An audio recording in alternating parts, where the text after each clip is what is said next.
నమస్కారం. అల్పాహారం ఏంటనుకుంటున్నారా? వేడి వేడి ఇడ్లీ అండి. ఇడ్లీ చాలా బాగుంది కదా అండి. అబ్బా అయిపోవచ్చిందండి. దానిలోకి చట్నీ ఏంటనుకుంటున్నారా? బీరపట్టు నీరిల్లు తగిలించి అమ్మమ్మ 2-in-1 చట్నీ చేసిందండి.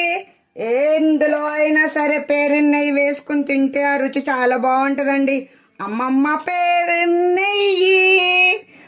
పాలల్లో హార్లిక్స్ వేసుకుని కలుపుకొని తాగుతామండి. వేడి వేడి అన్నమండి. దానిలో కర్రీ ఏంటనుకుంటున్నారా? పెసరపప్పు చాలా మంచిదండి. ఆడపిల్లలున్న ఇంట్లో పెసరపప్పు కంపల్సరీ వాడాలండి.